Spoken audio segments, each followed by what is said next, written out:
I started the See You Soon Amigos screen. See you soon, amigos. They can hear me, but see you soon, amigos. I'm just kind of like dancing to the beat of Brock right now. Did you start the lo-fi? Oh, you did start the lo-fi. Yeah, I got mine playing, baby. Oh, nice. Lo-fi in it. I need to finish my second song. I still haven't. I have like 2 more that I want to work on too. Nice. But dude, we have lost 6 subscribers since the last stream. Dude, it's fine. Oh no, dude, I'm totally down with it, bro. Cause I think the thing is that they expect us to just like do more dumb Hades stuff, which that's the thing. I'm totally fine with those people leaving. So like, I'm always down for saying my opinion and calling someone an idiot for being an idiot, but like I don't like just blind hating. And so I'm not gonna do that shit. Anyway, we're back. I don't know if anyone's here. I don't think anyone's here. Very few people are here. 6 people. 6 people are here. All right, you know what? Dude, the fact that people even showed up, like when it started, welcome. Like that's amazing. Honestly, to be full real with you, like that's amazing to me. Yeah, dude, like real shout out Haggard. To the I'll talk. I mean, what is there to talk about that hasn't been talked about in Haggard? Like that's the thing at this point, right? That's over. Like what is there to talk about? That's been my point for months now, though. Like there hasn't been anything new. Like there's nothing to talk about. Like I don't want to talk about Damien. He's out of my life. Like he doesn't exist because I have not out of sight, out of mind. A car YouTube video in weeks, and I haven't watched a Haggard Garage related video in months. Dude, I should follow suit. What's up, Taylor Hall? Bro, it will improve your life.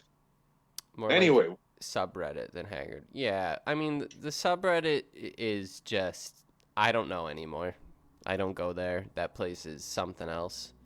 Another thing that I have not been to in months. Oh no, the lo-fi kept repeating.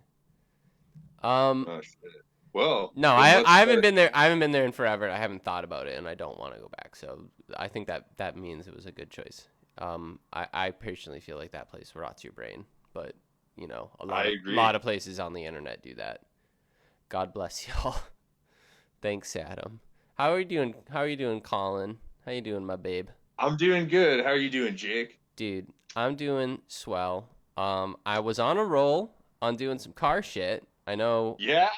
I know you Project Car update to start out the episode. I was on a roll. So this was Sunday. So on Sunday, I helped my buddy with his, I believe, 2003 Nissan Altima. So all you Nissan boys, I worked on a Nissan this past weekend. There you go, dude. So all you true Nissan boys, Nissan passed. All you true, let me have this. All you true Nissan boys who didn't work on your cool JDM car, your JDM Nissan this weekend, I worked on a shitty Nissan this weekend. So, yeah, we did the door handles, and all in all, like, it wasn't hard, but it was just, like, stupid, and there was, like, a lot of dumb, like, little fiddly Nissan stupid shit you had to, like, kind of figure out. But once you know it all, like, it took us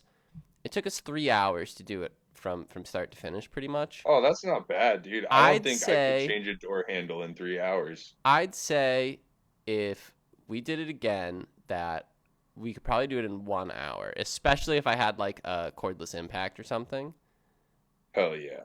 And yeah, so like if I it was just like super dumb fiddly stuff, like, oh, how does the little clip that connects the handle, like, operator to the actual latch itself, because like you have to undo the little the linkage, but there's a little clip that clips onto it and it rotates in a certain way, and you can't fucking see in there because it's inside a fucking door, So Yeah, dude, doors are a huge pain in the ass. and it's like there's Ugh.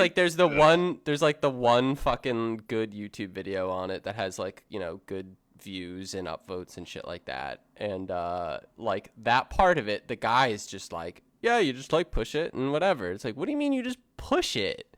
It was like, I didn't like how he described it, and I just stopped listening to the video. I just put my head down, kept going. I did 3 of the doors in the time my friend did 1. There That's you go, like dude. that's what I was fucking hauling. I was like, whew, let's go. And then That is like my biggest gripe with YouTube car tutorials is often the specific part of the job that I can't figure out will be like glossed over in the video, or like they'll just skip it completely. They'll be like, and now we have it out. You're like, yo, what the fuck? How'd you get it? Like, that's like the thing, right? It's like, oh, this thing that's so hard to see. I can't get light on it good. I can't see it good. I can't get my arm in there good. It's like, well, how do you expect them to fucking like record it good either? yeah, I mean, Like that's it's the fair. hard to do stuff's usually hard to record in general.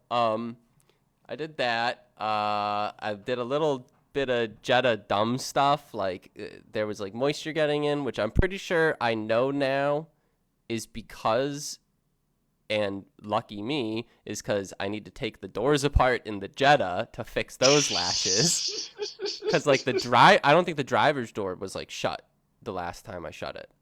And I think So that basically, it was like you worked on sweating. It doors was all like sweating over time with like the colder and warmer days and shit. And that's how moisture was getting inside. It was basically just condensation was getting in over time. Like there was nowhere leaking. Like the headliner and everything's fine. And it was like condensation. So like there were some boxes of like parts and whatever. And there was like a metal part that was exposed and shit condensed on it, or the water condensed on it, and then that dripped onto the box and that soaked into the seat. So I had to do a little bit of like clean up shit like that. So did some stuff like Yeah, that. that happened to my S12 this winter. I had it under a car cover, and See, that's the the thing though, is like I don't know if a car cover's better or not. it's not. Yeah, I think it's worse, dude. To be honest, because like, so the deal is the sunroof seals on my S12 are completely fucking blown. Hmm. Like they don't exist. Is it like one of those like Uh, pop up ones? Like not even like yes, it's like not even a yeah. good one. It's pretty dope. Oh, okay. I mean, compared to not having one, Mhm. pretty dope. Mhm. One problem with it, I will say, is with really stiff springs, it kind of will just close itself a lot, and I'm sure one day it will close itself and the glass will break, and then I'll be really fucked. Uh, Yeah. That'll make you sad, especially if it breaks on your head. yeah. But anyway, I had it under a car cover, but car cover, I guess, not waterproof enough, and so there was a lot of fucking mold in it. Took it out. And what did you do? Did you do like Ozium or something? Dude, I used some fucking spray that I got at a hardware store that was for like cleaning carpets because it was mostly in the carpet, which like Yeah. is good. But Yeah, I yeah, had it was like just some like mildew some spots. foamy shit that you sprayed on and then like brushed in and then vacuumed up, and it came out fucking nice, dude. Hmm. Good. Yeah. I did a little bit of treating stuff, and then it's been like rainy for the rest of the week, so I kind of have it. It's kind of like pickled right now, I guess, until I can, get a warmer day and truly air it out and shit like that. Yeah, yeah, that's Uh, the other thing. I ended up cleaning out my garage to put the car inside now, but the garage isn't super watertight. so That I mean, roof is fucked. I think with the car covers, I think it's that they are watertight, but it does like what I'm saying is any condensation stays in there. And like Yeah, over yeah. time, especially if you're parked like on wet gravel or dirt or grass, which would be the worst, Or which is what I did. have a, you know, constant rain. Yeah, or just have it be wet for a real long time, winter perhaps, almost like it's something like that. Yeah, Um And yeah, I think that's what happens. I'm not 100% sure, but I'm pretty sure that's what it is. Taylor Hall at For Real Works. I'm shooting you a follow, man. Boom. Got you. I got you, boy. 90s Cressida drift build. Uh, Fucking 90s? great idea. You're talking like a JZX8. Sorry, dude. I read this dude's comment. No, I'm reading My it too. opinion. My opinion. All Cressidas are fucking sick, and X8s are probably the best platform. They have a straight six. Assuming you're in the US, it has a 7 MGE, which is kind of a garbage engine, but it'll get the job done, especially if you're just starting out learning how to drift. Is that And the later like on, 2-liter inline six? no, it's a 3 liter, dude. It's a big bruiser. Oh, okay. What's the two Yeah, I liter mean one? it's uh It's like in the IS 200 that we never got. oh, that was a Beams, dude. That was a 4 cylinder. Oh, was it? I Yeah, thought there but was they like a also tiny had 6-cylinder, oh, like they a had two cylinder, a a 2 liter. 1 GFE, Yeah, one like none of GFE. that. All right, I Yeah. wasn't sure if that was the same platform or not. I guess it's not. No, the IS 200 is smaller. No, I think that I don't know. Either way. All right, whatever. Yeah, so I mean the 7M's not garbage. I think 1JZs are cheap enough that if you it's cheaper to swap a 1J in than try and build a good 7M. Everyone I know one dude, no joke, one dude I drifted with back in New Mexico. He had a 7M GTE Supra Mark III, and like it was a dope car, but bro, that shit never fucking ran, dude. It was always broken. Like It's one of those I don't ones know. when it runs, it's sick, but it never runs. Yeah, exactly, dude. He would show up to events like no joke, I would pass him like pulled over on the side of the road on the way to events with his car like already broken and shit, and then he'd show up with it like Half rigged together and get broken. like a few laps before it broke again, like worse. It's just like, you almost feel bad for the dude because like it was a cool car, but 1,500 bucks get a stock fucking 1J, dude. Fucking let it rip. But what do you have to pay for like all the adapting and stuff? Because I think it's easy to say like just swap the engine, but there's like a lot that goes into that, and then Yeah, I mean there that is, adds a but lot like of unreliability as well. Like I know people who I have swaps like in, obviously in Lemons where it's like garbage janky swaps. The swap itself is the garbage janky part. So that's the part yeah, that breaks the most and is unreliable. It doesn't matter if your engine's great, you know? yeah, but so like a 1JZ into a JZX80, like that was a stock engine, I believe. Hmm. If not, it's very similar, and it's like a very well documented ported swap. So it's like, Not that bad. yeah, it's pretty much comparable to putting an SR20 in a 240. Like I just like to think of it as how much better do you think you are than Toyota's engineers? You know what I mean? Oh yeah, no, it's just I get what you're saying though, cuz but the like seven like this a boosted 7M is more like a 1JZ is a better engine than a 7M, like objectively. yeah, like There's not you're an you're argument basically there. saying if you're going to put money into it, because to Yeah, get to like what's Adam saying, a 600 700 horsepower 7M, like yeah, if that's you're building dumb, it to bro. that amount of power, you probably could 1J swap it and make that much power for similar money anyway. Is that kind of what you're saying? Yeah, or maybe even a little more money, but a lot But more a lot more reliability reliable, yeah, and a yeah, a lot bigger because like aftermarket and shit like that. yeah, dude, like getting parts for 7Ms is hard. Like I know I'm a car hipster. I drive a S12. Like I understand wanting to like be different and not just like throw a JZ in it or whatever. But anyway, to the dude who asked, get an X8, drive the 7M until it blows up, and then do whatever. But don't swap a running engine. I still think it's kind of hard to like not tell someone to get an E36 if they want to like drift for cheap.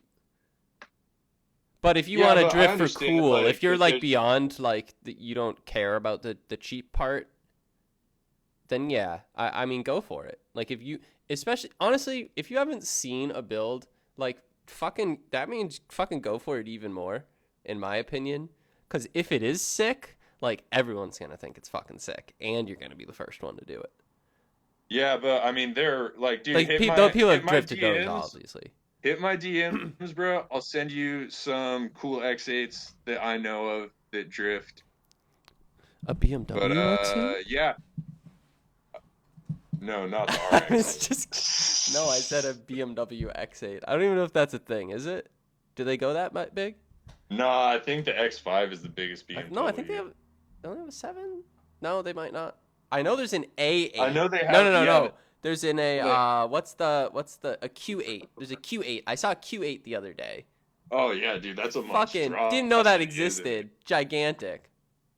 Dude, well, like I'm sure you've seen the memes of the BMW 8 Series GT car at Le Mans. Oh, I love that thing. Oh, it's huge, dude. It was like, dude, Dude. do you remember when Bentley had a Continental in fucking I like Le love when they Mans? do shit like that. Oh, dude, and that thing actually won races too. Like it was fucking fast. All right, great segue to racing, my good friend, because we gotta get Yeah, to our dude. first topic here, bud. All right, All right. first Mercedes, topic. Formula One, 2020, the 2020 season. We're now in testing, right? The season Yeah, starts March. It's like 13th or 14th or something, but I don't know if that's I in. can tell you, to be honest. I don't know if that date is in my time or like where it is, because it's in Australia, which is a day ahead. So I always get confused with that race, like when it is here. But that's coming up. Yes, Regardless, Mercedes preseason testing. has two. more tricky Week two. trickies up their sleeve. Now, they introduced in testing a new steering system, which to my knowledge, in the current rule book, is not banned. However, F1 has already banned it for 2021. I'm pretty sure. I could be wrong. So someone fact check me there. Dude, to be honest, like I don't really know much about this. I do know about. I can results from explain some of this to you. testing. You want to do that first, or you want to talk about testing results first? Let me talk about this. I think this is interesting. Okay, talk about this, and then we'll talk about results. This is like engineering-y stuff, and I think a lot of people who maybe kind of listen about F1 might have heard of this, and this can kind of explain maybe Yeah, I mean, I how definitely want to Mercedes know. might have a little advantage. So basically, they're calling it DAS, which is dual axis steering. And basically the gist of it is it allows them to like dynamically give their car toe in or toe out at different amounts and in different where you might want it, because and the reason for that is, say you're going down a straightaway, maybe your tires aren't heated evenly, your front tires aren't heated evenly, and the insides are hotter than the outsides. Well, if you're going down the straight and you can give a little bit of toe in, all of a sudden you're scrubbing the outsides of the tires. Those are warming up, and then you get ready for turn 1 at the end of the straight, and boom, you have perfect tires. Fuck, dude. So there's like, and there are other subtle things that you could do with a system like that. And now I don't think it's something that is like, oh, half a second coming off. I think it's just one of the things that Mercedes has been so great, or well, one of the things that they've pushed so hard for, which I think is because their cars are generally so poor on cold tires in the past number of years, in this formula in general, they're usually pretty poor on cold tires, is they've done so much to get heat into the tires. Like they've focused so much on that. Complains that they're dead. Yeah, exactly. But And how you know, much do you want to bet that despite this new tire management system, Lewis will still complain that his tires are dead and then win by 20 seconds? I wouldn't even be surprised if race weekend, race 1, It's in Melbourne, right? Melbourne. Is that where it is? Yes. I wouldn't even be So. surprised if it doesn't have it. But at the same time, I think they probably will try it if the rules allow them to. Why wouldn't they get some testing figures and stuff like that just for the data generation in general? I kind of feel like a lot of teams are going to look at this season as let's just get data and do dumb shit because there's the new regulation coming up. Ferrari's doing. Ferrari did that in 2013, kind of like they didn't even really try. Red Bull just like wins. Ferrari hasn't really been trying for a while. If you look at their obviously Ferrari, yeah. After like 2017 or so, they kind of realized that Mercedes was gonna just win this entire formula. Yeah, I'm pretty over it. That's the thing, this though. Formula. I'm ready for the new one, dude. Like this season, I'm gonna watch it, but I'm preparing for the slog, dude. Like, and that's the thing, though. Is like only. Sorry, go ahead. I really like F1. I love F1 for the engineering. Like I was just nerding out on the DAS and shit like that. Like I love hearing about all these little cheaty dumb things because Formula One. It's the pinnacle of motorsports. So it's like the pinnacle of dumb, cheaty dumb shit, which is like so fucking cool. I mean, think about the F duct and the double diffuser and so many cool things. Fucking fan cars. Ground effects. Ground effects, fan cars, fucking high wings, split wings, 6 wheels. Yeah.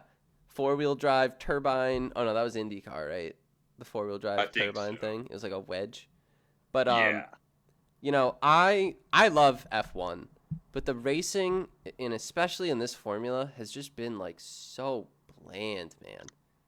Been boring as shit, dude. It's like there have been good races, and there have been good highlights. And if you just looked at, there's even been good points battles, but overall boring as shit. I mean, I think the one good points battle was Rosberg Hamilton, and then once he won, he pieced out.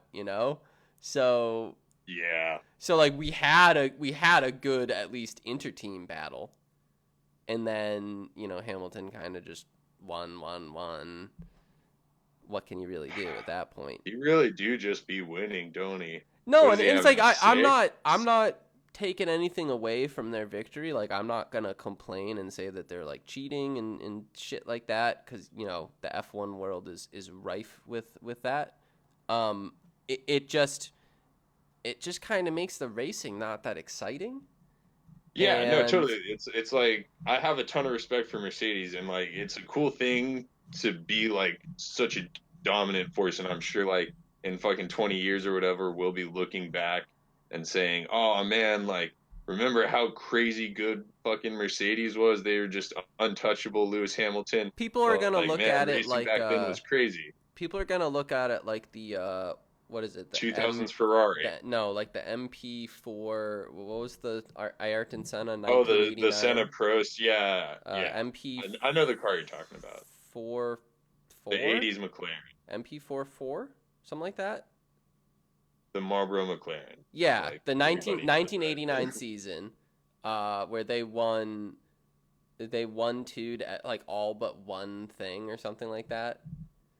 Yeah. Where they only won Ferrari did a clean sweep in the 2000s, didn't they? Of one season, like Schumacher won almost all of them except Barrichello won like 2 or 3. I think that Ayrton Senna Prost season was the highest percentage of wins until Mercedes. So I'm not 100% sure. We could double check the. We could fact check this right now. If any F1 nerds are in the comments, fact check us. F1 best season win percentage. Like, what do I look for? I mean, just look up Schumacher most winning season. Top 15 single season performances. What was the one that you said? Oh, here, I'm looking up the one I said. You look All up right, the I'm one gonna try and you're find on. something out. We'll meet in the middle. But we gotta riff, dude. Fuck, dude, all I can find is coma news. Top 15. See, this is the thing. It's like you're looking at performances, and it's gonna be like, oh, this was like a really good. All right, Jack Brabham, 1960, 8 starts, 5 wins. That's good. Jim Clark, 1962, 6 starts, 3 wins. Juan Manuel Fangio, whom I think is a unsung goat of sporting, in my opinion. Don't sleep on Juan Manuel. Oh yeah, dude. Real But talk. also, racing was very different back when he raced. Totally different. But I think he's still an unsung goat in the sporting world. Like when you look at just how crazy he did back then. Okay, so Schumacher has the highest win percentage of a driver in a season with 13 wins and 18 entries in 2004. So let's check that year out. I still think it was the 1989 Alberto Ascari. Oh, this is he just See, it's tough because they have the different eras and however they, separate it, whatever you see, whatever fucking. That's the thing with sports, right? Is like you can make Yeah, dude. any Okay, fact a yeah. I fact. can't be going down stats holes, Yeah, dude. this is Like we too don't much. have We're not time gonna for dig. this. Whatever. Regardless, I think But let's Mercedes will be talk looked at results for like a that. minute. I think Mercedes will be looked like that in a bit. Not yet because everyone's upset about it.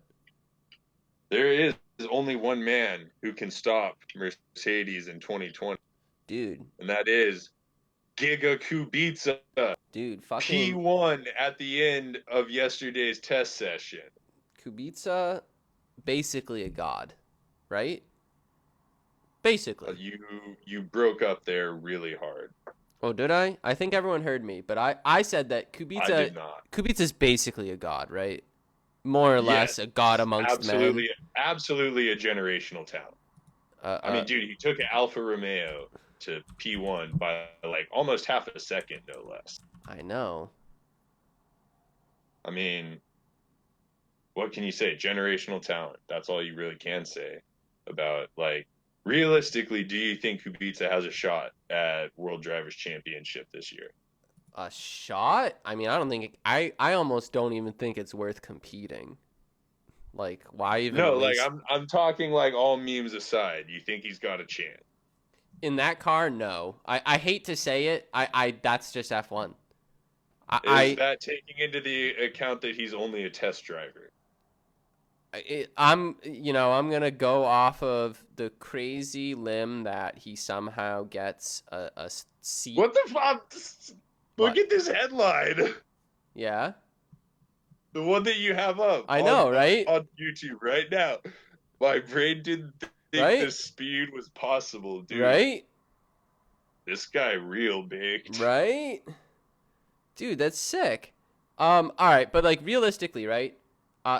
Even assuming he gets like a full-time seat, like he races every single race in that car in that team, Alfa Romeo, which isn't like it's not looking likely, right? Yes. He's just a test driver, right? Yes, I believe so. If that were to happen, I mean, I think I still think he's a great driver because every time he's like gotten in, he's like still done some like really fucking good laps. Like even in like some pretty poopy cars, like he's held his own. I think in the last. I believe he outscored George Russell last year. Yeah, I'm not 100% sure. I'm not super well versed in the last few seasons just because it has been so fucking boring. Yeah, I can relate. But I don't think you can win unless you are the top 3 teams. I hate to say it. I think you underestimate Giga Kubica. I think I might be underestimating it. Dude, he was faster than all of them yesterday. Dude, hold on, but I can just say, oh, Mercedes sandbag. So sandbag, Yeah, I mean, no shit, Mercedes. dude. Mercedes was clearly sandbagging. Everybody was sandbagging. Like I know. So on day 3 of week 1, which is like the day that people actually go hard, Mercedes was fastest. Yeah. So I don't. I think Mercedes will there's my win. 2020 prediction. I think Mercedes will win with ease. I don't think anyone will really try. I think you might see the back, the back markers will probably try. So we'll probably see some really good midfield fighting. Up. Yeah, well, but there's been great midfield fighting for all of the last few seasons. Kind of. I mean, points wise, there has been. I On think track we wise, might it's been a little rough. we might see some interesting podiums and potentially wins depending on how much the higher teams give up towards the end of the season. To preserve resources for the next season because they're just going to shift employees and resources towards 2021 at a certain point, especially if they know that they're not going to win. So we might maybe we'll see a mid pack team, get a cool win that we haven't seen in a while. Maybe something like that will happen. Who knows? But I just don't. I don't see, especially a customer team with these regulations. Maybe the new regulations with how simplified the aero is. Maybe it'll get better. That's my hope. I think it can only help, making it simpler than what we have now. Because it's so hard for a customer team to deal with not only not being the ones to design the engine that they're using and having the secret sauce map and all that other, that other stuff. But then they also have to do all the crazy, engineering on top of that, and they just don't have the money and the design for these wings, and it's too crazy. Yeah. And I think kind of the crazy arrow is also what's killed the on track racing because it's hard to watch Formula One races sometimes because you can't follow closely because there's so much aero and it fucks the air up. No, definitely. There was a post on on Reddit on Cars, I think it was today or yesterday, and it was somebody who they were saying, "Are you more excited for the IndyCar or F1 season?" And I said that I was more excited for the IndyCar racing, more excited for the F1 engineering, because that's kind of always how I've looked at it. I've honestly watched way more IndyCar in the last 5 or so years than F1. And I think it's been some really good racing. Generally, on average, more exciting, better racing than F1. I need to watch more IndyCar because Did you watch the COTA race last year? I watched at least part of it. I remember seeing it. It was better than the F1 race at COTA. Yeah, it was slower. The lap was slower. Yeah, but fast laps doesn't always equal exciting. And I do appreciate the whole F1 is the pinnacle of engineering aspect of it. And I don't want to get rid of it, but at the same time, the pinnacle of engineering is only so cool if the racing's boring, Yeah, if it just looks like they're in line. Yeah. And it's also supposed to be the pinnacle of driving, so hopefully we'll get to see more exciting on-track action. Oh, I don't for a second doubt the ability of the drivers. I still think rally drivers are the best drivers in the world just because what they have to deal with isn't all right, next lap, I have to know that there's a bump if I go this far inside on corner 4. But if I go this little bit more inside, I miss the bump and I'm good. You don't get that in rally because you don't even know the path in front of you. You got a guy yelling in your ear 2 turns ahead, and you're fucking flying sideways through the forest at 100 miles an hour. I think they're the best drivers by just. I don't know how to explain it. I think it's an F1 driver's gonna have crazy reactions, crazy resistance to G-forces. They can turn out the fastest laps. I don't think they're the best drivers. Well, I think they're the best at different disciplines of driving. Like they're kind of not comparable because yeah, like you said, like Yeah. a F1 can do the fastest lap, and being able to find the guy to be the guy that can like find where like oh if you go right here you know hit that bump, but if you go a little more inside you miss it and you're faster. Yeah. Or like you know Ayrton Senna being like oh you know that wall. I don't know if Drive you've through the heard that story wall. about Senna where he like hit a wall on one of the street courses and he was like that wall must have moved because he was getting like one like within a centimeter of it every time and Yeah. then he hit it and he's like the wall must have moved and they like looked into it and someone else had hit the wall and must have budged it just a little and caused him to hit it and crashed out. Yeah, because he was millimeters in his pin perfect perfection there. Yeah. Yeah, I mean it is kind of ridiculous to compare a F1 car to a rally car, which is so much more like a street car. Yeah, Totally, and totally, it's yeah. ridiculous to compare the drivers It's to each like, other it's too, like in comparing my the opinion. people who swim like 700-mile crazy like marathon distances to like, Michael Phelps who's super fast in a pool. Like they're both swimming, but they're way different. Yeah. Yeah, All right. exactly. Let's move on. The next one I had was I don't know if I'm gonna like really like look at look here. Let's listen to it. Is Rob Dom's fucking four rotor all wheel drive RX-7 finally has hit a dyno. Look guys, YouTube news. Oh god, it sounds so good. Hold on, I'm gonna have to unmute YouTube here.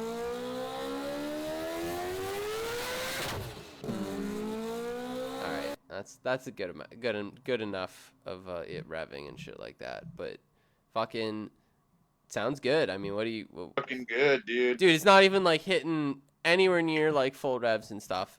But anyway, I do like that it has, as Saddam points out, that it has become a meme about how he never fucking finished this thing, and it's still not finished. It's still not finished. Let me see if I can Oh, find it's it. never gonna be finished. There are like parts in the video, and you can see it's like the firewall's not done, the floor's not done. But it hit a dyno and it made power to all four wheels, and like Bro, he looks smug as fuck. Is he wearing a chain? I don't know. Kind of looked like he was wearing a chain for a Maybe second. he I was was like, wearing this a dude chain. really flexing, Aw, bro. This dude dude, really look, flexing. you guys can see I'm not using ad block. Look how ethical I am. 15 Yeah, psi, 700 wheel horsepower, 700. 650 foot-pounds of torque, and that's Bro, 15 psi. I like the dab ad. 15 psi.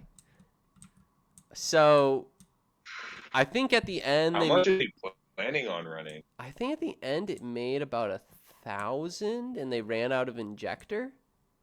Holy shit, bro. I think that's what it came down to. They how many rotors have been put together? More than 6? No, it's a four rotor. It's a four rotor single big turbo, I think. I thought it was like some crazy amount of turbos. Maybe it's twin turbo. I don't know. I've literally never watched a Rob Dom I'm video. trying to look at the I front. think I might have seen him on VinWiki before. All right, whatever it is, it's a four rotor turbo, all wheel drive. It made 1,000 horsepower. I think they still were like around that 15, 17 psi. It was like super low boost. I think based off of the 787B, which was obviously a four rotor, older, little different, naturally aspirated race engine, that made like 700 horsepower. I bet you this thing can make probably upwards of like 1,500 horsepower if he wants to shove enough. Christ. Yeah, especially if he More? runs like And that's 85 in it. including all-wheel drive, drivetrain loss. Fuck, dude, 1,500 that's like gonna be all-wheel horsepower. That's gonna be insane, dude. That's gonna be unsafe. You fucking would do four-wheel peels every gear. Yeah, dude. Like, can you get a tire sticky enough to like grip that down? Is he only gonna? Is this a drag race car? I don't know. I don't know the full point. I feel like you got to boost by gear at that point, Oh yeah. just so you can actually like move. Um, regardless of anything, Rob Dom, congratulations. The meme is almost a reality. You got to finish it. It's almost Oh, there. dude. I bet he's gonna run those like top speed mile long races I with it think or that something. yeah, I think that's what it is. I think it's like a Delta V car. That's what they would call them. I think. I think that's what those guys called them. Delta V. Anyone in that community, like standing mile, half mile guys, I'm pretty sure they're Dude, like that's Delta V. I feel like people with the money to do standing mile races don't They don't give a listen to our fuck, dude. No, they don't listen to the podcast at all. But they don't give a fuck, dude. Because they're like doing like Yeah, dude, Mustang those like GTS and Texas stuff. 2K, those like Texas 2K bros, they'll show up with like fucking Lamborghinis with two turbochargers strapped to the side of them, man. Yeah, they don't give a shit. They're like, up $500,000 car. All right, I'm gonna put $500,000 of turbos in it. Like we're gonna make 2K on this shit. Yeah, it's ridiculous. Those guys are insane. No, that's true. I mean, even like there are, obviously, top speed stuff is like super class driven, so it's kind of super approachable depending on what you go into. Like, there's a lot of stock classes and a lot of, there's 4 cylinder, 6 cylinder, blah blah blah, whatever dumb classes you can think of. Um, but it's like even the guys who are doing like, rather stock things like, turbo Civics and uh, Golf R's and STIs and stuff like that, like they're going like dumb fucking fast in those things. Dude, should I take my Integra and go do a standing mile? What, just like bounce off the rev limiter for half of it? Oh god, dude, I can't even imagine doing a standing mile in the S12, bro. Dude, like that, like you need a certain car for it. Like Or at least certain gearing. yeah, I'm pretty sure that the GTI would probably, I'd probably hit the limiter or get close to it, right? Which I think it's Do like you have like a top 113. speed Yeah, limiter? I think it does have one. And I think it's around like 113 or 130 or something. Like doesn't matter, it's a fucking, hot hatch. I think it's 130 or something like that. But Yeah. And I mean, like, I've I taken don't it know, over for my cars, like, 110. they're limited by gearing, dude. Like, I have 411s in the S12, and honestly, like, Yeah. I don't even know, what the gearing is in the It's like Acura. Probably like 370. going to a standing mile with like eighth mile gearing. Fucking literally Yeah, dude. buzzing limiter for 4 times for Dude, 3/4 of the let's track. get a 240 SX with 4.9s in it and go do a Dude, standing mile. fuck that. Top out at like 80 miles an hour. Dude, fuck that shit, man. All right, we're gonna move on, and I'm gonna talk about some Volkswagen news, so y'all can piss off. The Mark 8 Golf GTI. They showed some shit about it, and people have opinions. I have opinions. I'm not even gonna look into the specs. I think it's like supposed to have like 250-ish horsepower, 247, something like that. Pretty much same as what it has now. I think it's right? like 17 more than what it was having, which is like That's not a bad not bump. bad, but rumors were 300, which never was gonna happen. Yeah. John S is ugly AF, but as usual they grow on you, and I really think that's what's gonna happen with this generation. I like it. You don't like it? I You like I it? like it. I don't love it. I like it. I think the mark. You are a VW. I am a VW fan. Though. You love it. You love it. I, You love anything VW sure. does. In that case, yes, I love it. I love it like a child. But I'm not the Mark into it. 7.5 is way better looking. However, I think Volkswagen in at least the last decade or so, maybe decade and a half, they've really made a lot of cars that are kind of, they don't really look dated at like a certain point. They look, like all their cars are Like they're pretty always low key, but that's the inoffensive. point because it's Yeah. inoffensive, and in 5 years' time, 10 years' time, it doesn't look stupid. You know, like you look at some of like like base model Civics are like so pointy and like dumb.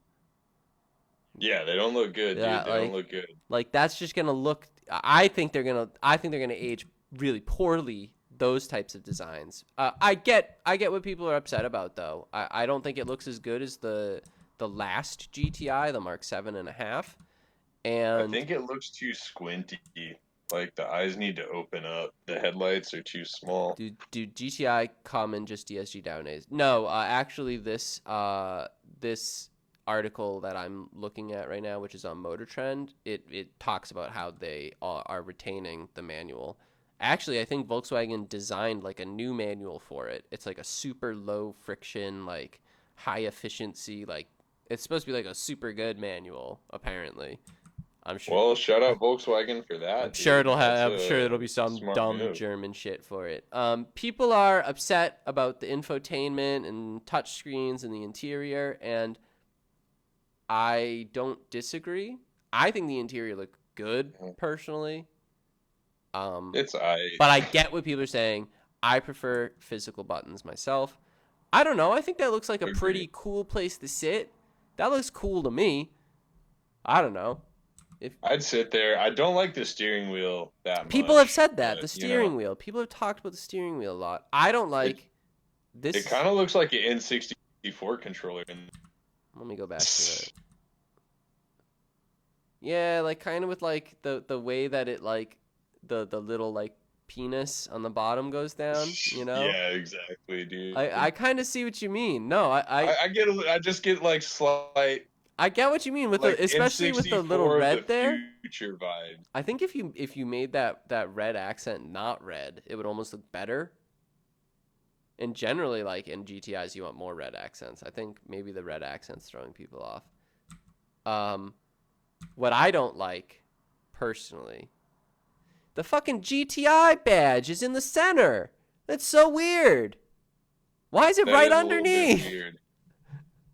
Why? Yeah, I don't know what they're thinking with that one, man. Like, That's like I I like slightly offset. I don't know. Yeah, fuck. Put it on the side, dude. I think this is Volkswagen saying to us that this is the last purely ICE generation for them is what they've said. Now if that's true remains to be seen, but this is what they're saying. The last purely ICE generation. So the last one where you can get a car with no form of electrification at all. So not even like non-hybrids. Here comes electric car shield Twiggy. No, I'm not shilling it, but I'm saying that I think this is pretty obviously Volkswagen is saying like, look, we're changing our design language. You know, they have their They are saying that they got the squinty eyes and the hexagon or the polygons. yeah, and the which box I actually eyes. like the polygon thing. I think it's kind of cool. I don't like the wheels. I think the wheels It's are bad. I think the wheels are bad. They've stuck to these like wheels. polished face like flat wheels for like 4 generations, and it's just old now.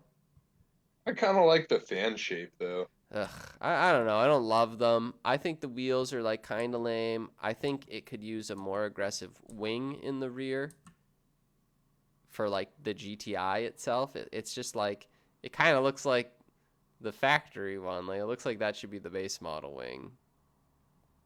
I don't know. I like it. I think it's cool. We'll see. It's gonna be more powerful. You know, it's gonna be more tech in it. It's gonna all that. I mean, all it's that good gonna stuff. continue to be the Golf GTI. I It's think gonna that's be what fun it's to gonna drive. be. It's gonna be practical. Yeah. Like You know, there's probably going to be a mid-cycle refresh that'll get a little more power. It'll probably look a little better. I think this is them saying, like, look, this is going to be our design language now. I mean, you look at, like, the the ID3, and I think a lot of companies are figuring out how they want to make their electric cars look now, and they're going to make their ICE vehicles kind of morph into that look to just get us used to that and shift us towards that design language and that future techie whatever bullshit that everyone likes now, you know? Like I mean, I think that's what's I happening. think you are correct, but I don't necessarily think your reasoning is right because yes, like companies obviously are changing their design language and like pushing it towards a certain thing, but that's just kind of because we're due for a new style in the language. Like the pointy angular shit, like you said, it's kind of played out. It's Mhm. kind of done. Before the pointy angular shit, it was the retro shit. Yeah. Before the retro shit, it was the wet bar of soap shit. You know, it's just like we're due for a design refresh and we're going to kind of eggy vehicles with small headlights.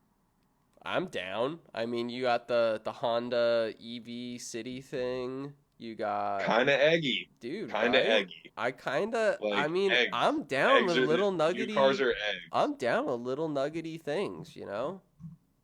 I think I mean, Volkswagens I don't hate it. I like boxy cars. I like 80s cars. I like some 90s cars, but generally ones that are a little more angular. I think I've But I co- also like 70s cars. I think I've come to terms that I definitely like 80s cars more um than 90s for sure. I got to Yeah, pick up like a my package in like 4 minutes, by the way. all right, I'll vamp while you're That's gone, fine. but Um don't Where are we? shit. I just totally Actually, lost my track of thought. My track of thought. yeah, dude, you Oof. destroyed us. Oof. Uh, I do shouldn't you have have poured time to whiskey, introduce the man. next topic, or should we just do some No, gator we can go to goods? the next one because the next one is Forbes with a gigantic Hilton ad at the top. Subaru finally is telling us new 400 horsepower Boxer Turbo 4 WRX STI is coming out in whenever. And Is it a turbo? it's supposed to be Not gonna it's lie, supposed to be an FA24 turbo. not gonna lie, it's ugly as shit. I don't think this is it. This is like some weird concept. Okay, I good don't think because there's that shit's ugly any as info fuck, other bro. than I don't think there's any info other than it's supposed to be the FA24. It's supposed to Okay, make 400 horsepower and 300 some odd torque. 361. no hybrid. I don't believe so, which I'm kind of bummed about. I honestly want like sporty compact hybrids. I'm not bummed, I can but get people not wanting that, and like I get every one of your thoughts. I like analog, explosion powered cars as much as the next guy. oh yeah, and I mean, really, at the end of the day, like I'm not gonna buy one whether it's a hybrid or not. Yeah, I'm not But buying I a new think car either. That's a good point. it is cool to like see. You know, a lot of people are starting to go to like hybrids for their sports cars, or at least like starting to say they're going to go to hybrids for their sports cars. It's like starting to trickle down from supercars into normal cars, like technology always does. Yeah. So it is cool to see people like, giving the ice its last hurrah and doing like a 400 horsepower all motor at STI, if that's what it is. Yeah, I mean I wouldn't be surprised if it's a hybrid though. that sounds like what it's aiming to be. I don't doubt their ability to make that much power. Turbo technology is just so good nowadays. You can make power from like anything, really. Um, Oh yeah. the reason I really want one of those, a hybrid compact all-wheel drive sports car because we already have, analog ice powered compact sports cars or we already have those. I can already get that, but I can't get the other thing. So I just want that because I want all the choices.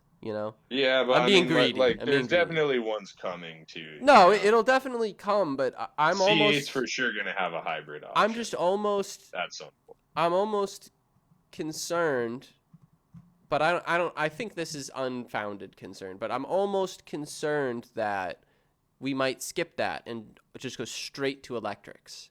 Like that's kind of something I'm concerned about because it seems like people are accepting them faster than I anticipated. Uh, I'm not really sure though. Maybe I'm misconstruing it. Yeah, I don't know. It'll be interesting to see like what the sports car market goes for more because there are still like a reasonable amount of like somewhat casual sports car buyers. Like there's a lot of people that'll buy a FRS or a Miata Yeah, or totally. whatever that aren't really into cars. GTIs, people still buy GTIs and Yeah, WRXs Focus plenty. RSs. Yeah, Yeah. WRXs too are like Yeah. a great casual car guy I know I car mean I or a popular casual car guy car. you'll see like anyone driving GTIs because sometimes somebody just wants like, oh, I want a Golf, but Seats. I want the one with a little more power. And they're Yeah. not like a sport, they're not into GTIs, they're not into sports cars or sporty cars. I'd never call it a sports car, but they just want more power. And it might just be like a businessman or a businesswoman or whoever, someone's mom. Maybe they like the Yeah, seats. this But this that's the this point. dude I It's for know's dad everyone. bought a Civic Si because it was like the only one he could get with a 6 speed in the mid Yeah, 2000s. I know I've heard plenty of stories. I've heard stories about like little old ladies like just roasting the shit out of like GLI clutches because it was the only Volkswagen sedan that they could find in a manual was a GLI, was like the sporty one. And it's like, the times have just passed them like decades ago at this Yeah, point. So, uh that's pretty funny. But 400 damn, dude. horsepower, man, that's a lot of power. And for like I mean, people who buy 400 STIs, horsepower STI has been around, but we all know how they end. now the thing though at the end, and I probably have to go run downstairs in a second, is that apparently people are saying it might cost like $50,000. Now that is That too might be a hard much. sell. All right, hold on. But at the I gotta same go time, back. I mean, You vamp. Keep them all entertained. I'll be right, right back. I'll run. all right. People here right now, what do you think? 400 horsepower STI, you buying it? You not buying it? Will it pop head gaskets? I don't know. That's a good question. I feel like the new WRXs are pretty good about popping head gaskets. So I don't know. I think because these are the FA20 or whatever, the FA24, which is probably better than the EJ25. Like that, the EJs were the ones that popped head gaskets. So I don't know for sure, but my guess is they have that shit somewhat figured out. I don't know. We'll go on to a topic that we haven't touched on yet that we kind of skipped over. Why the fuck can you not buy a single cigarette at the fucking convenience store? Like, sometimes you want to buy one cigarette or maybe like two or three cigarettes, but like, I don't want to buy a whole pack of cigarettes because if I have that shit, I'm gonna end up smoking a whole pack of cigarettes. If I could just get the two or three cigarettes that I want, then you know, I'm fucking set. I'm only smoking 3 cigarettes. But if I have to buy 20, then guess what? I'm smoking 20 fucking cigarettes. Oh no. Diet entries from the Nicotine Addict's Diary. I'm running out of vamping right now. I really hope Jake gets back here quick. Damn, viewers dropping. I'll take this opportunity to read an ad for our sponsors. Um, Pub Beer, cheap fun from 10 Barrel Brewing. Shout out 10 Barrel Brewing, not actually a sponsor. Let's see any other questions. Has anyone seen Schumacher after that skiing accident? No, I don't think so. I believe he is still in a coma. I know a few years ago his family moved him out of a hospital and back into their house. shelled out the big bucks uh to get like all the life support equipment in their house. But as to my knowledge, he is still on life support, and yeah, it's super sad. Like this dude, I don't know how much anybody here, like I remember dominant Michael Schumacher, kind of. That was the era when I first got into Formula One, but I was super young. I was like 5 or 6 years old. Started getting into Formula One because my dad watched it a lot, and I distinctly remember Michael Schumacher winning all the time, but I don't remember it like vividly. So it's just kind of like a concept. But either way, one of the greatest racing drivers All right, of I'm all back. time. I made it. What up? I made it. I had to start vamping about Michael Schumacher. Come and save this shit. Oh, fucking my own. No, I don't want to talk about Schumacher, man. Well, that's why we're not gonna talk It's about too sad. Schumacher. It really is, It's too bro. sad. I mean, like you almost, like I feel like I'm not the only one who thinks like you almost like wish he went out like in a blaze of glory, like racing rather than that. I mean, I feel like almost any way is a better way to go. Like he's been in a coma for years now, right? Yeah. I mean, Like, it's bad, and it's just I a mean, sad dude, story, you know, like a guy who had so much more life to live too. Like not even just being, you know, Michael Schumacher, but anyone. Like that's just yeah, sad stuff. damn. So we got to turn this into Yeah, a GM fun, we have happy, fun time. I got two GM stories. Oh, I don't want to talk about we this one got first. two GM No, we can talk stories. about this one first. So this one came up again. Was Project Blackjack. Now this was GM's like C8 test mule, basically. Oh, And I it saw was that shit. it was from basically from what I've pieced together. It's probably like written in here too. It's basically like a C7 like kind of hacked to be mid-engine, and then they like fit, you know, a Holden pickup truck over it to like hide the mid-engine like under the truck bed, the tray and everything like that. And I remember when this popped up years ago and like everyone was like, this is when, you know, this is when the speculation on mid-engine Corvette was high, you know? Like it definitely ramped up. I'd say in the probably like 2 to 3 years before it was like officially announced, like there were, you know, more little There were nibbles of rumors of info swerve.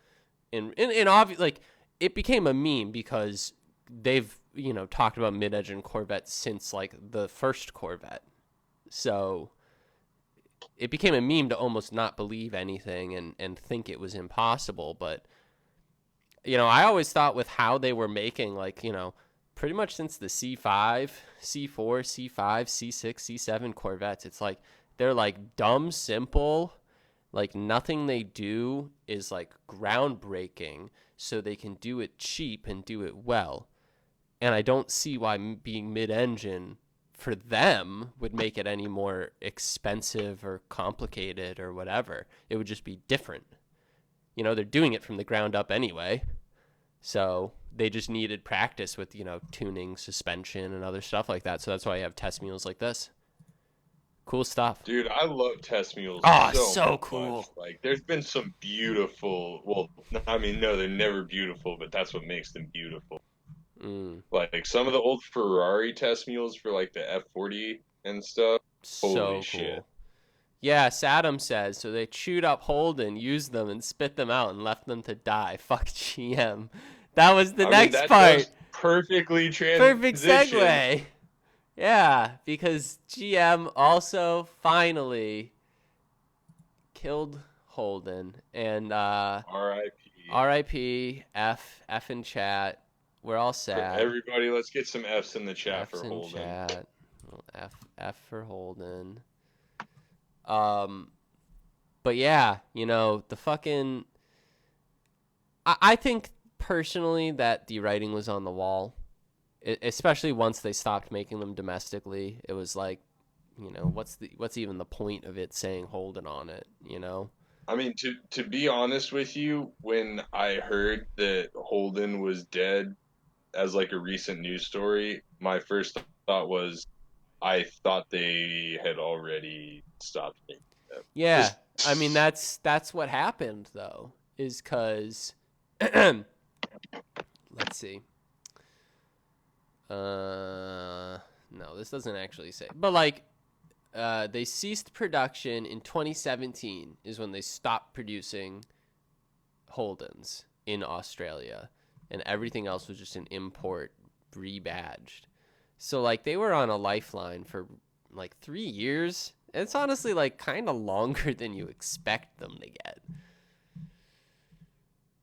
Yeah, I mean, just like the way like it used to make sense for GM to like want to have a presence in Australia, and so they would make cars there and sell them. But like in this day and age, with like how globalized everything is, like it's way cheaper to just have like, one place making cars and sending them everywhere. So like it makes sense, but still like, not trying to just dismiss Australian culture. I No, know that's like totally. important. But it almost, you almost kind of have to look at it like, well, does everywhere deserve to have cars made there? Like, I can only imagine. Like, is Seat doing great? Like, is the Spanish car industry doing great? Stuff like that. Like, then you look at Australia, where really just taken over by Asian imports, and then American trucks, SUVs, crossovers, stuff like that. Like those ended up getting super super popular there. So it's like there really wasn't room for a quirky Australian made car that was Australian, and you know in reality, in a lot of ways, didn't really do better than those other things. Yeah, I mean, like at the end of the day, like I don't know, I can't like super relate to Australian people that like love Holden because like I don't really fuck with American cars. Like I'm not into them almost at all. But at the same time, like I'm into Holdens, and so it is like sad to see it over. I mean, like, would you be upset? I don't know. I kind of feel like Americans might be more jaded to business in that way. Like, I don't think many Americans would be upset if GM went out of business in the U.S. Like GM No, but I fans mean, like, and people who yeah, worked for them, and like people concerned about that economic impact. But I don't think like as a losing a car brand, I don't think people would really care that much. Like well, losing an American I car think it's brand. probably the same in Australia, with the exception of like Holden fans. Yeah, Like I like I don't guess know, everyone I'm else was not like, in Australia. I was buying Toyotas anyway. Yeah, it's only people that are like, but it's like you said, if GM went out of business, like I wouldn't give a fuck because GM can fucking eat my balls, dude. I don't They don't care about exist to them at you all. But anyway. like, yeah, I'm only into like fucking old But cars, I almost feel like the non-GM cars. I don't, and I could be wrong. I almost feel like uh, Australians that are in the car scene, even if they're not into Australian cars, they usually have like a soft spot for it in some regard. And maybe Yeah, that's just yeah, because it has been such a tiny industry, especially compared to the US car industry. So like to us, like not liking the big 3 is like saying fuck you to the man. To them, not liking Holden is like saying fuck you to the plucky little guy trying to stick it up to the man. yeah. And that's probably why I like Holden, I but think that's don't why I really like care Holden about too. GM, dude. Like, But I also like Utes. never really thought about it that much, but that definitely sums up the way I feel. I mean, like I like Utes a ton, and it's just I like I honestly really like the concept of just a 4-door V8 rear wheel drive sports car. Like just or sporty car. Yeah, because honestly, like I genuinely feel that on a performance basis, at least like the newer Commodore, were more comparable to something like an M3 or an M5 Yeah. than they are to like a Camaro or a Mustang. Although Camaros and Mustangs have like caught up engineering wise, like they have independent rear suspension and stuff now. But like But imagine, and I think this will happen, is well, not in the way I'm thinking, but like imagine if Ford took everything Mustang and they made a super sporty, like a four-door sedan like version of that.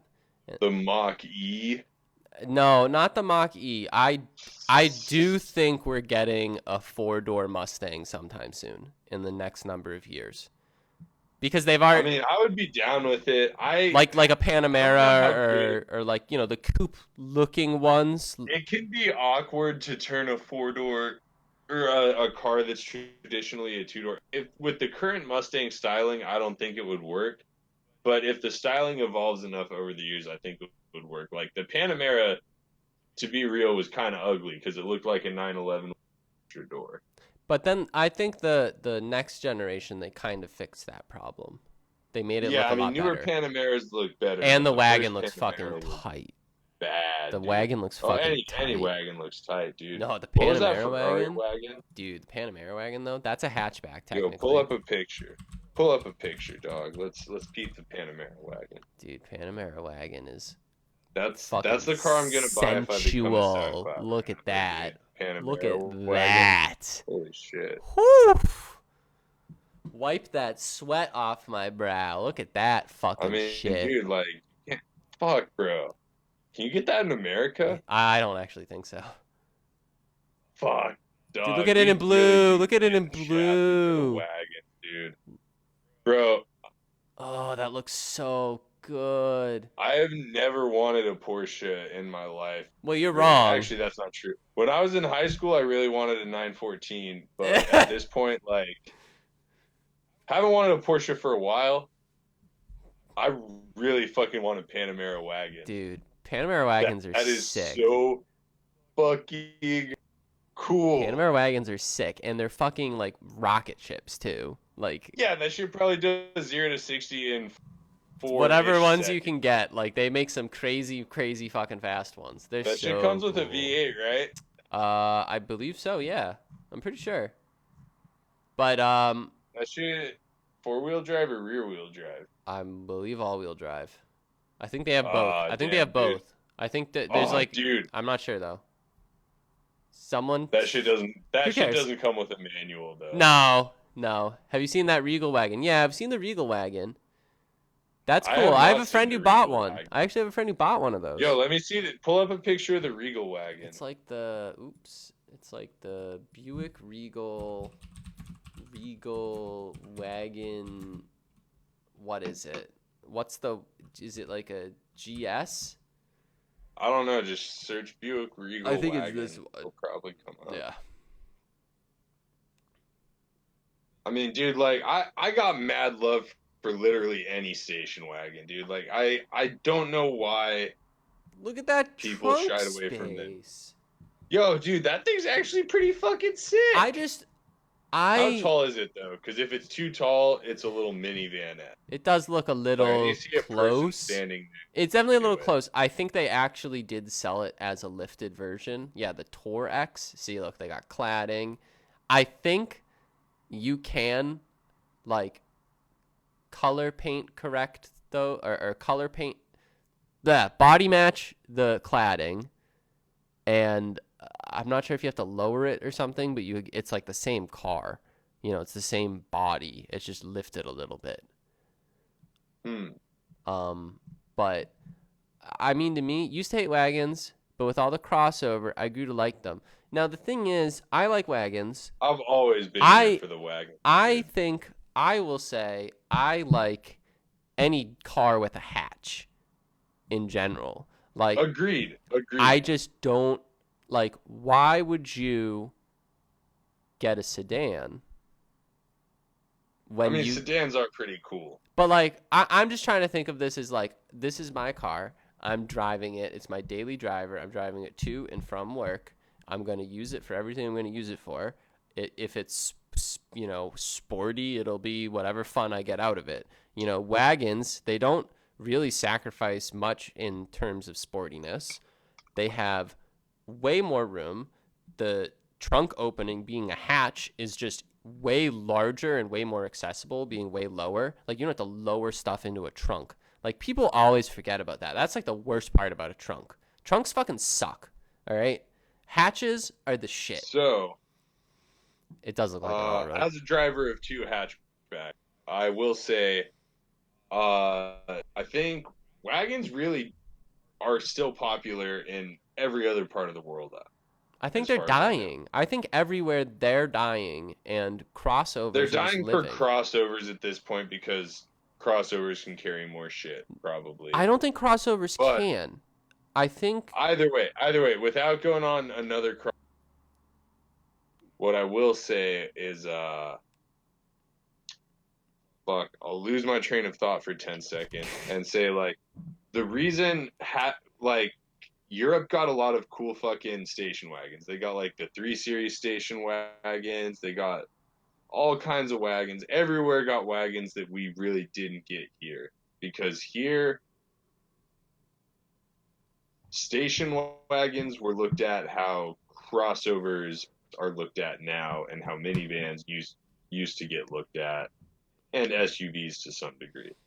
They were like the soccer mom car. There was like nothing cool about a wagon. If you're driving I think that's a huge part of it. I honestly think the name station wagon or wagon in general is tainted by that view, because everywhere else they call them an estate car. Well, you'll also look at the 2 examples I have are the Mustang Mach-E and the 2 electrics. I know I'm electric shilling you, right? Electric shill. But like I'm picking them because I think they're more indicative of where the market is going than where the market is. Does that make sense? Oh yeah. So like, to me, like the way the Mach-E's a crossover. So like, no, but here's the thing though. The way that they are marketing these and stuff. So you have the Mustang Mach-E, and then you have the Volkswagen, and the name's fucking terrible. It's the ID Space Vision. Like, fuck you, Volkswagen. Don't name it that. Just name horrible. Name it the ID5 or something. Like, just fucking do the alphanumeric bullshit. Don't do dumb names. Like, I don't like alphanumeric bullshit, but dumb names are worse. All right? But anyway. Unless they're like, I don't know, that VW's particularly bad at non-alphanumeric names, but sometimes outside of the ones they've kept forever. But any of the new ones they come up with are usually kind of bad. Tiguan's a bad one. Touran's a bad one. It's pretty bad, right? So, but anyway. But like Sylvia is better than 240S. So anyway, the way that these vehicles are being advertised and that I've seen in publications is that in American publications, Ford is calling the Mach-E an SUV, like flat out SUV. Okay? It has lower ground clearance than a Corolla. It's a station wagon. It's not even a crossover. It's definitely not an SUV. Its roof is way too tall to be. I mean, then okay. So then the roof height is what determines if it's a crossover? Like, yes. It's like you really like we're getting to the point now, but like what, like ruins its sporting ability. But that's what I'm saying, like, right? If it's too tall, it has a tall center of gravity and it handles like shit, dude. Like, wagons got to have a low roof line. I don't disagree with you. I'm just saying, like, it's so ambiguous what these differences are, in that here they're calling it an SUV. In Europe, they're calling it a wagon. The same car. The same exact car. Fucking Volkswagen's doing it with the Space Vision, the dumb fucking thing I just said. I've seen publications calling it a crossover when they're already supposed to be releasing an electric crossover. So, like, they're going to have 2 electric crossovers, but in Europe, they're calling it a wagon. So they're literally selling the same thing. Americans will buy a wagon. You just have to call it something else. You literally can't call it a wagon. You call it an SUV, you call it a crossover, people buy it. It doesn't matter. The ground clearance doesn't matter. No one looks at those specs. No one ever fucking does anymore. Specs don't matter. Nothing matters. It doesn't. I mean, people buy crossovers with coupe like roof lines that make the rear the cargo room is nothing. It's like worse than a compact sedan, and then the rear headroom is shit. And it's like a giant fucking crossover. It's true, dude. Right? Dude, it's just an effort to make cars not fun to drive. I think it's a mixture of, really truthfully, consumers typically don't know what they want. Like, we bitch and moan about crossovers, about, wagons. Well, they sold this cool wagon in the US for a long time and no one bought them. So they're gone. Yeah, well, because I've never had the opportunity to buy a wagon, like a cool wagon new. Everyone's talking about these now because they're gone. Like, I keep seeing them being brought up because they are freshly gone, and that a lot of people learned about them because of them going. And I think that happened to the Chevy SS as well. And that was even rarer because they didn't make a ton of those. But with this, like, people don't know what they want. Like, you call that a wagon, no one fucking buys it. But, Subaru has like 3 wagons. They're pretty much fucking wagons. Like, you can argue with me about roof height and whatever, and we can start talking about pillar count and what makes it a wagon or a hatchback or whatever, I'll go there, dude, if you want. I mean, the first wasn't the first Chevy Suburban was basically a wagon body on a truck chassis. Like, that was it. Like, that's what SUVs were. They were wagons, Like, at the end of the day, that body shape, it's a wagon. Fuck, dude, but how you make it look rugged and lifted and whatever. A wagon, or is the first Suburban's not it's an a SUV wagon because it's a truck? It's an SUV because it's body on frame. See, that's the thing is if you're body on frame, you're SUV. Your body on frame, you're SUV. Like, I don't think there's an argument. SUVs that are unibody, are they crossovers? I think that's more crossover, personally. So is the Ford Explorer now a crossover? Yes, definitely, 100%. Actually, now that I asked that question, it sounds there are barely any SUVs anymore. Barely. Yeah, dude, there really aren't. Like, fucking. Wish we just called them estate cars to get rid of that taboo. I don't think that taboo's going to leave, though, and I think manufacturers have just given up. The U.S. will never buy wagons, dude. It's over. Like, U.S. is never doing Well, they wagons. do, though. They buy them as crossovers. My mom drives a Toyota Venza. Like, let me get you a picture of a Toyota Venza. That shit's a wagon. That shit's a wagon for sure. That shit's a wagon. Tell me, like, it's a wagon. Like, it's a little chonky, but it's a wagon. The Venza I will give you is a wagon. But, like, what you're talking about. But if you ask my mom, would you buy a wagon? She'd say no. She's driving one. I remember actually when that first came out, and I still had a print subscription to Car and Driver. I remember like reading their initial takes on it, and they're like, Toyota comes out with the new Venza because calling it Corolla wagon probably wouldn't sell in America. I think it's actually based on a Camry. I think it's a Camry. You're right, Camry wagon. But either way, like, no, it's basically it's basically a lifted Camry wagon. And bro, throw that shit on some fucking Raceland, and that'd be a sick ass wagon. All right, let's look up. This is the best Google search to do. Stance Toyota Venza. Oh yeah! Fuck yeah! Dude, look at the caption on Pinterest. Sick ass slammed Toyota Venza. Oh, dude, it's coming. Oh my god, I'm a little behind. Sick. It's fucking, dude. These are nasty. Yo, I fuck with it, dude. I fuck with it too. It's not a bad car. It's not a bad car. I'm not complaining about the car. It's not a bad car. I'd drive it, dude. I'd drive it. Look at this. That's a wagon. I don't know what to tell you. Toyota Fielder Row Corolla wagon. Is that? Is that what it is? So is it like a bigger Corolla wagon? Is that what it means? Probably. Like there's a Corolla wagon and a more Corolla wagon.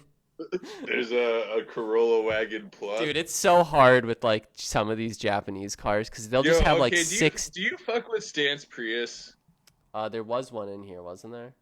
Yeah, I saw that. That's what made me think. Do I fuck with do you it? fuck with the Stance Prius? Are you into it? I mean, I'm into it in the aspect of that if I saw one, I would laugh every single time and it would make me have a good time. So yes, I like them. That shit looks kind of cool. Do I think it it's looks cool? I don't really like stance in that way. Like if that was instead like track stance and you told me that it turns fast fucking laps, like to me that's cooler. But yeah, I mean it's not bad. You haven't broken through the not loving stance. No, I think I just hate like the rear tuck and like that camber because it's just like it's so useless for like why. I mean, I get it; it's for looks, but to me, it's like the front like looks sick. The front, it's like a tight, like race cars fucking look like that. It's like fucking sucked in there and shit. Fronts are usually like that, but when the rear is just like you have to camber it out because you're poked too much because you don't want to look like a hovercraft, obviously. Like I get it, but I don't dig it. Okay, I mean that's fair enough, I guess. There's no counting. Like to me, this is I like closer. I mean, I like lowered, and I'm fine, like lowered or. If you're a Prius, you're probably not like super high performance, generally. Exactly. So like to that regard, like destroyed. If this was like bagged or something, like who fucking cares? It's a Prius, especially if it's like the stock drivetrain. Like that would be great. I definitely don't fuck with bags, dude. Definitely coilovers only on the Prius. I think if you are accepting that what you're driving is a slow pedestrian passenger vehicle piece of shit, you can bag it. Like minivans, you can bag. I would never. Minivans, you can bag. SUVs, crossovers, you can bag. I don't like bagging like cars or things that are supposed to handle. All right. Hear me out. You know what's better than bags?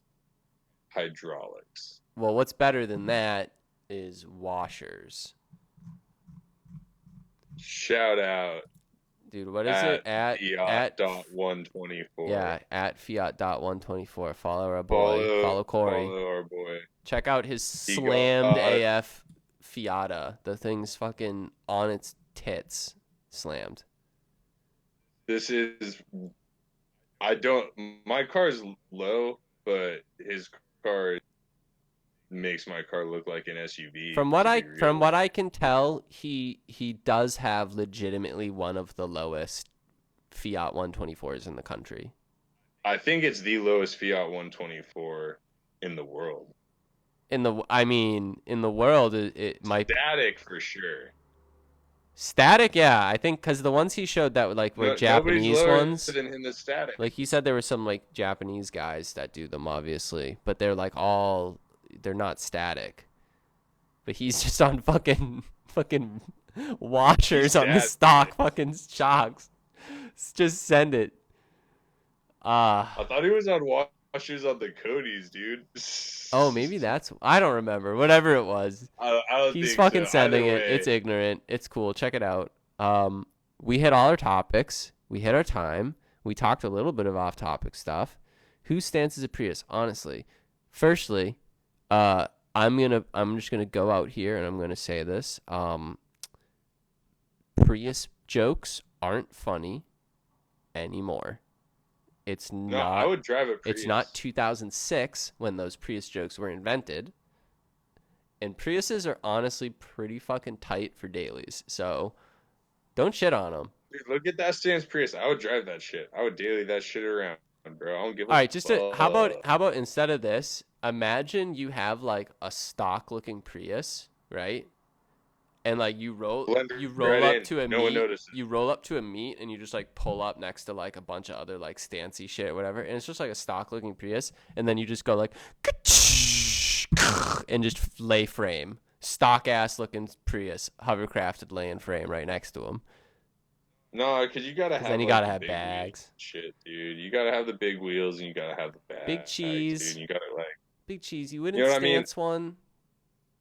Come on, I man. would I would drive a Prius for sure, but probably only if it was stanced and possibly on bags, because like I'm talking ignorant I stance. think if I had a Prius, Where I I'd live, definitely put on coils just because fuck it. plus it's like it's twofold. Like where I live, the roads are not good. Like I really can't drive the S12 around my neighborhood. You need a Prius daily. You know who needs a Prius daily? Fucking Corey needs a Prius daily. That's all I I told him to think buy a like Civic. despite the fact his car is like actually lower than mine, I think his frame is higher than mine. Because I was under my shit the other day, and it's like everything's destroyed now. I think a lot of new cars like the frame is like super tucked up there. I'm jealous, bro. Because to be honest, like I don't know if I'm ever gonna be able to like take some of this shit apart again. Like some of those bolts just got like annihilated. Dude, like fucking on some like older cars, you'll have like the pinch weld. It's like it's almost as low or just barely lower than the frame rails. Oh, dude, my pinch welds fucked. Oh, they're fucked on like everything. Like that fuck pinch welds. Fucking Oh, I know, but just like throwing it out there. I love this S12, man, but like dude, it might get destroyed from lowness. my Miata that I had was Pancake City underneath. So like, remember when Rudnick showed the bottom of the Ricer Miata? Yeah, didn't it have like holes in the frame? Dude, thing was, I think mine was probably like 82% as bad as that, and My that was like just what it was, cause like people just fucking my old slammed Datsun them. station wagon had some large rust holes in the frame rail that I pretended didn't exist. Is this what we're just gonna talk about to end it? We're just gonna talk about projects we pretend don't exist. Bag my Mark 6? No, I like my Mark 6. It's my Yeah, reliable don't daily. bag it, It's like dude. paid off. It's like, Bro, come you on. should though go to Tire Rack and buy like the fucking handling kit that has like fucking lowering spring shocks and sway bars, dude. That would be a good upgrade for it.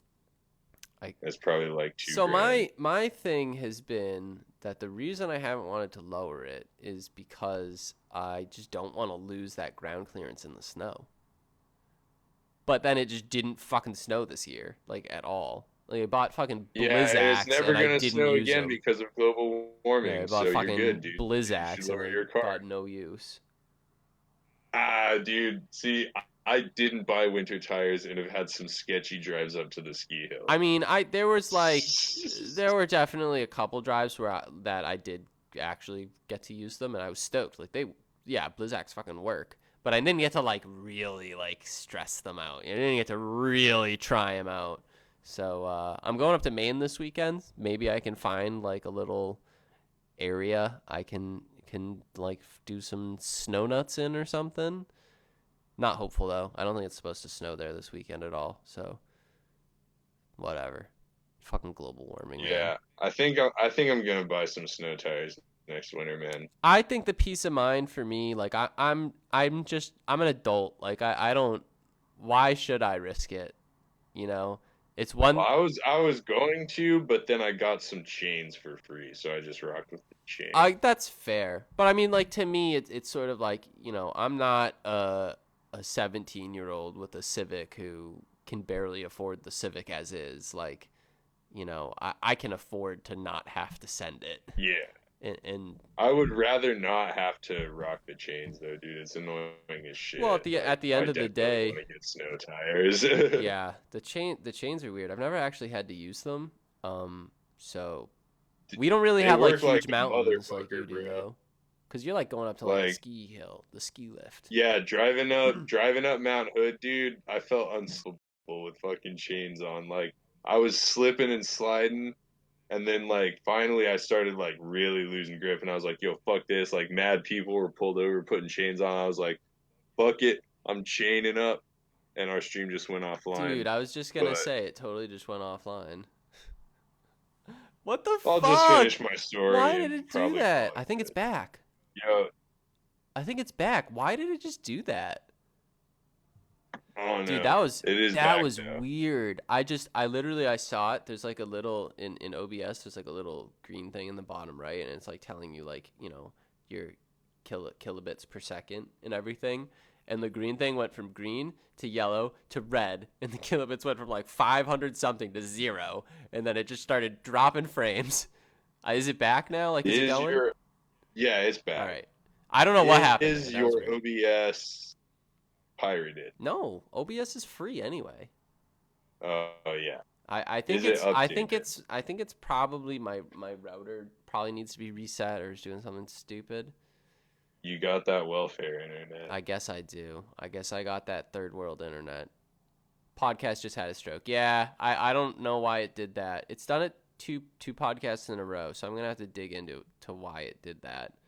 We really were like about to wrap this up. What were we talking about before Yeah, it we crashed? were getting close to the end. I don't even remember the story I was telling. Oh, you're talking about chains and whatever, snow Oh tires. yeah. Oh Oh, yeah. So I pulled over to chain up, driving up the ski hill. And I was like it was getting I was white knuckling point. Like it was sketchy. I was slipping and sliding a lot. So I pull over, I throw the chains on, dude, and it felt like nothing, just the whole way up. Fucking you felt untouchable. like a god. Yeah, you can't be stopped with chains on, dude. Like front wheel drive car with chains, unfuckwithable. That's kind of how my Forerunner felt, like, because those are just like so formidable in every way. I mean, it's basically like a Hilux, more or less. And yeah, when I had that thing at school, out in Amherst, and we would get huge snowstorms, and I was parked in the student parking lot and shit like that, and so many kids had like, everyone had like hand me down shitty cars and stuff like that. And I got lucky and my mom gave me her old Forerunner. And so like when it snowed and stuff, I would just put it into 4 low and back out through all the snow. And then when I came back, I would just drive over all the snow and park the car. I never once plowed or shoveled for my car ever. I got all the best spots because all the ones that had like tons of like compacted snow and ice, like people in compact as like sedans couldn't like get in there and shit like that. And I was like, all right, I'm good. Fucking go in there. That is one thing. But the tires That on is that one car thing I fucking have to consider. sucked. Yeah, dude. All season tires kind of blow They in like sucked icy conditions, dude. They're not so good. bad. Like that thing in like, and I still always do it if I'm driving in the snow. I test my braking distance and how the car slides and what the conditions are like. Yes. And you know, SUVs weigh a lot, and that's a lot of energy to stop. And when you think you have so much confidence because you have four-wheel drive and you're going faster than you need to go, well, four-wheel drive isn't more stopping. It Yeah. technically is a It's more little go, tiny less bit of more stop. stopping, but I'm not gonna get super into it. It's kind of negligible. Not if you're on icy It, shit. it's negligible Like, with it's negligible once you account for the extra weight for the four-wheel drive system itself. It technically allows the engine braking to transfer that braking to the wheels more evenly, and that's why it's technically better. yeah, but if it's ice and your shit just But like again, as you're instantly saying, if it's locks ice in up, your then shit, like it doesn't matter. exactly. And that's why I've had no problems with front wheel drive and winter tires. And even better than that, two sets of wheels, like I get half usage on each of them, so they just last twice as long. So I just replace tires half as often. Uh, I am considering getting rid of the Integra as the daily and replacing it with a Honda Fit Sport with a 6 speed. Dude, I think you need to get one. Honda Fits are kind of the sickest car. Dude, I'm really think Fucking Honda Fits are pretty cool. Honda Fit, like, honestly, guys, I'm a Volkswagen guy. Like I'm supposed to hate Honda, you know? And like I shit on the Civic. Like I think the Civic Type R is hideous. Uh but goddamn, I fucking love the Honda Fit, man. All I three believe generations. I love all of them. Fit It's so the good. Fit has everything. Everything about the Fit is what made the '90s Civic. You know what I mean? It's Because like when yeah. people think of '90s Civics, they're thinking about hatches. Mhm. Motherfuckers will be out here with coupes and sedans acting like they think they're as cool as hatches, but they They are. think they're The tough hatches shit. are the cool ones. Yeah. And the Fit is the hatch, and it's small and it's light and it's Huge inside. secretly a race Huge car. inside. And it's secretly a race car. Like the '90s Civic had the double wishbone suspension that made it secretly a race car, and the Fit has like the stiff lower chassis, soft upper chassis that makes it secretly a race car. Yeah, I think so. What I'm noticing actually is that if you look at Honda Fits used, people love them so much as like actual A to B daily driver cheap whatever cars. The manuals are cheaper than the automatics, almost always, and like way Which is less good news for miles, me. way less miles on the manuals too, and cheaper. Yeah, and dude, like Like I can't find Fits are starting to get cheap. I don't. They're like holding. They're honestly holding their value remarkably well. Like I can't really find. I can't find, like a 2010, like a 10-year-old Honda Fit for under 5 grand with under 100,000 miles on it. That's impossible. I think Impossible. that's true with all cars newer than 2010, though. But 2010 is a 10-year-old car. I still think it's true. I don't think you can get many 10-year-old cars for less than 10 or for less than 5 grand with less than 100,000 But it's like miles. I think that's a rare find. all the ones that are even close to 5 grand are like 170,000 miles. They're like way more miles, especially if you're looking for an auto.